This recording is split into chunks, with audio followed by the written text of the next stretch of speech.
Hello, my name's Maria Schmitz. Meet Taiye Selasi again today in this video. You have met her before in an earlier video of mine entitled Where I Am a Local, because this is her take on the issue of being a global nomad. She or undefines herself, her world, her work, her experience beyond the logic of the state. She says all identity is experience and that from that viewpoint she is a multi-local. She says our experience is where we are from. To discover where you are a local, she proposes a 3-step test and calls these the 3 R's: rituals, relationships, and restrictions. So to know what has impacted you most, pay attention to your rituals, relationships, and restrictions.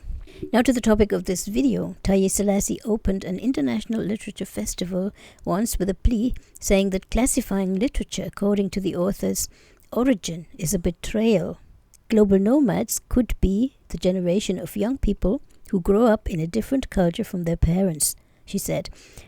Taiye Selasi, the well-known writer from Boston, now settled in Rome with a Nigerian and Ghanaian background, is also a global nomad, and the author of the internationally successful novel Ghana Must Go, about a family scattered around the world who find themselves back home in Ghana after the death of their father. Taiye Selasi opened the festival with her lecture African Literature Does Not Exist and began with confessions. She said, first, as an academic, I like to make provocative statements. Second, tomorrow I will regret everything when the literary critics pounce on my speech.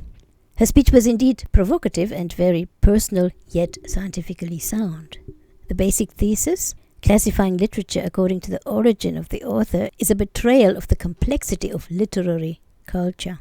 She continued, literature as a defense of the individual against all generalizations should be universal. It is as if using her name without the hyphen that marks her origin would threaten the imaginary borders of a state. Yet in her case, a full 4 hyphens would be appropriate, as Selasi was born in London, has a Nigerian father and a Ghanaian mother, as I mentioned, and grew up in the United States. Does African have a compelling meaning? Why are Swedes, Italians, and others not grouped under European authors? She asks. In view of the vast cultural and literary diversity of the continent, why not take into account the nuances of differences between African countries? That is why she loves the German title of her novel. These things don't just happen. Doesn't need the label Ghana. The only correct categorization of literature is into good and bad. Her suggestion that this should also be enforced in libraries drew laughter from the room. But she said that she could well imagine that one day her book would appear in a neutral category like functional families, and next to it would be Thomas Mann's Buddenbrooks.